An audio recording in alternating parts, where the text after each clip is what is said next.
कब प्रेत आपके घर में वास करते हैं और क्यों होता है ऐसा कि हमारे घर में प्रेत आ जाते हैं। जय श्री राम, जय श्री बालाजी महाराज। कब प्रेत आपके घर में वास करते हैं और क्यों होता है ऐसा कि हमारे घर में प्रेत आ जाते हैं। कोई की गंदी शक्तियों को भेज देता है, या कोई बाढ़ से लग जाती है, या कोई गंदा चीज हमारे शरीर पर लग गई और हमारे घर में हमें पता भी नहीं लगता। कब हमारे घर के अंदर प्रेत पनपने लग जाते हैं, सोचने वाला विषय है। अगर आप चाहते हो कि आपके घर में कभी प्रेत का वास ना हो, दैविक शक्ति का वास सदैव रहे, तो किन किन कार्यों को करना अनिवार्य है और किन किन कार्यों को करना नहीं चाहिए। तो आज की वीडियो आपके लिए हितकारी है, लाभकारी है। अगर ये वीडियो अच्छी लगती है 10 लोगों तक शेयर करना आपका कर्तव्य है, आपका फर्ज है। और जिससे सामने वाला व्यक्ति भी अगर वीडियो को देखता है तो उसके मन के अंदर भी विचारधाराएं बनती हैं। क्या होता है जब प्रेत हमारे घर में वास करता है या प्रेत हमारे घर में आता है, तो उसके कुछ मेजर कारण होते हैं, बड़े बड़े कारण। सबसे पहला, सबसे मेन कारण जो होता है, कुल की शक्ति का ना जागना। अगर आपकी कोई कुल देवता या कुल देवी है तो उसकी कृपा अगर आपके ऊपर नहीं है तो आपके घर के अंदर जो है प्रेत पनपेगा। आप अपनी कुल देवी के प्रति या कुल देवता के प्रति कोई भाव, पूजा, याचना, नाम या कोई भी ऐसा कार्य नहीं करते हो, तो जिसके कारण प्रेत आपके घर में घुसेगा ही घुसेगा। बाहर की नेगेटिव एनर्जी आपके घर में घुसेगी ही घुसेगी। तंत्र करने वाला व्यक्ति भी कुल देवी देवताओं को वचनग्रस्त करता है, जिसके कारण घर के अंदर प्रेत पनप जाता है। और जब प्रेत घर के अंदर घुस जाता है तो प्रेत घुसने के बाद हमारे घर में हर प्रकार की हलचलें, हर प्रकार की दिक्कतें, हर प्रकार की समस्याएं उत्पन्न करता रहता है। और सेकंड क्या है, आपके देव पितरों का नाद संयोग होना। जब आपका कोई सूर्यलोक का या कोई देव पितर जिसने कुल देवी की या कोई इष्ट देव की, हनुमान जी की कोई भक्ति करी हुई होती है, ऐसे देव पितर जो कि आपने जीवन को हनुमान जी के चरणों में लगाए रखा, निरंतर वो हनुमान जी के नाम का गुणगान करते हैं, ऐसे पितरों को हम कभी सम्मान नहीं देते। तब जाकर हमारे घर में पितृदोष, पितृमलीन, पितरों के अंदर जो हमारे दोष उत्पन्न होता है, या जो भी हमारे घर के अंदर हमारे बच्चों या संतानों को दिक्कतें, समस्या कारोबार में उत्पन्न होती है, इसके कारण जो है प्रेत आपके घर में पनपता है। अगर आपके घर का देवता, आपके घर का पितृ या आपके घर का कोई ऊत पितृ अगर सॉलिड है तो एक ऊत 100 भूत के बराबर भी होता है। तो नकारात्मकताओं को रोक देता है, गंदी शक्तियों को रोक देता है। आपके घर में किसी की एंट्री नहीं होने देता, गंदी शक्तियों की एंट्री आपके घर में नहीं होती है। उसके बाद बच्चों में संस्कार ना होना। अगर आपके घर के अंदर कोई पूजा पाठ, नियम नीति नियम से नहीं चलती है और बच्चे आपके दुराचारी हैं, घर के अंदर चिकन, मीट, अंडा, श्राप और इस प्रकार की गंदी अश्लील कार्य होते रहते हैं, तो आपके घर के अंदर प्रेत आराम से घुसेगा, आपके घर पे कब्जा करेगा, आपके बुद्धि पर कब्जा करेगा, आपके कारोबार पर कब्जा करेगा, क्योंकि ऐसा ही माहौल उसको चाहिए होता है। और प्रेत योनि का पूर्ण प्रभाव जो है बड़ा खतरनाक है। अगर प्रेत जिस घर में रहने लगता है उस घर का वातावरण को बदल कर रख देता है, तो उस घर के विचारधाराएं, सोचने की शक्ति छीन हो जाती है, तरक्की पे जाने के रास्ते बंद हो जाते हैं और घर के अंदर दिक्कतें, समस्याएं उत्पन्न होने लगती हैं। ऐसी अवस्था में अगर कोई घर का व्यक्ति पूजा करने की सोचता भी है, तब भी वो प्रेत उसको पनपने नहीं देता है। उसकी पूजा को कैसे डिस्टरबेंस कर देगा, कैसे न कैसे छुड़वा देगा, कैसे न कैसे आपके घर के अंदर दिक्कतें, समस्याएं उत्पन्न करता रहेगा। अब आप इतनी देर में समझोगे तो इतनी देर में तो आपका काफी समय हो जाएगा।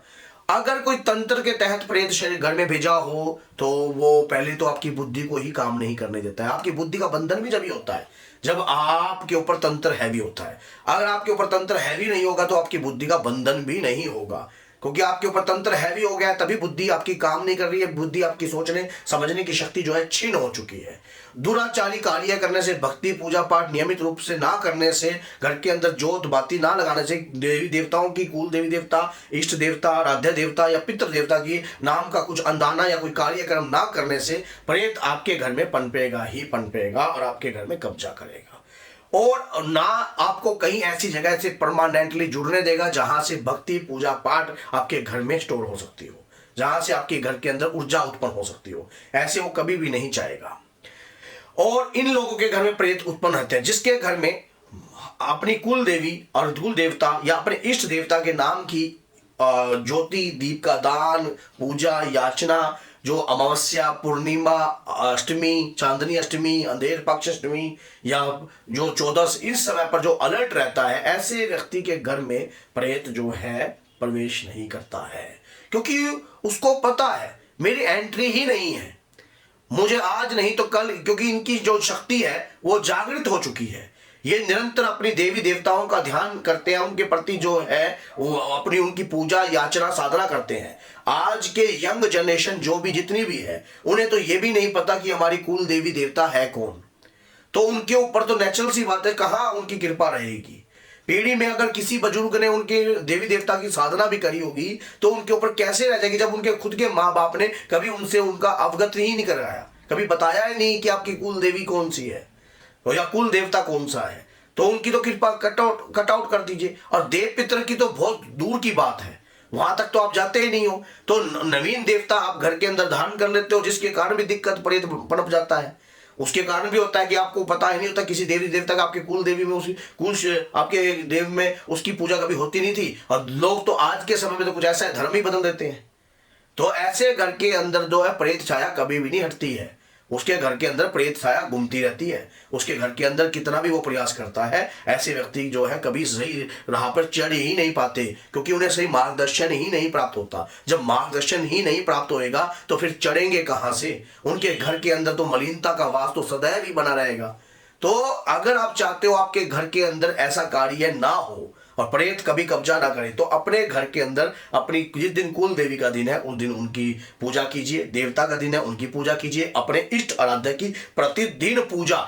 एक समय का खाना छोड़ दीजिए, 2 समय का खाना छोड़ दीजिए, पर भक्ति पूजा पाठ करने वाला व्यक्ति पूजा नहीं छोड़नी चाहिए कभी भी। अब आपके मन में यह संदेह रहेगा सूतक पातक, देखो सूतक पातक में मुंह जवानी रूप से पूजा करने के लिए कोई मनाही नहीं है, एक दीप का दान देने की मनाही होती है, लेकिन मुख से आप अपनी पूजा कर सकते हो, कंटिन्यू कर सकते हो, कोई दिक्कत नहीं है। मन में ध्यान करो, विचारधारा रखो, प्रभु के भक्ति सिमरन करना है, उनके नाम का जाप करना है, उनके नाम की माला का जाप करना है। आप अपने अंतर मन से भी उनके नाम का जाप कर सकते हो, तभी आपकी ऊर्जा बढ़ेगी, आपका ओरा बढ़ेगा, तो प्रेत भयभीत रहेगा।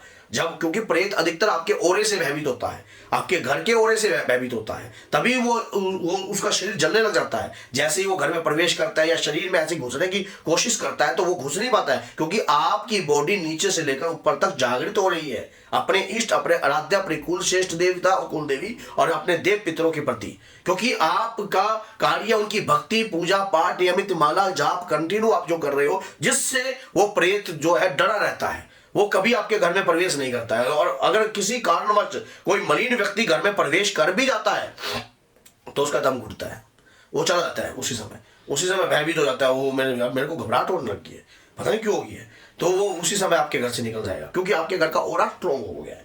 अगर आपको ये वीडियो अच्छी लगी है और लगता है कि ये वीडियो हितकारी है लोगों के लिए, तो शेयर करे बगैर मत जाना, और कमेंट में जय माता की जरूर लिखना, और श्री हनुमान जी महाराज का जयकारा जरूर लिखना। जय बजरंगबली, जय माता दी।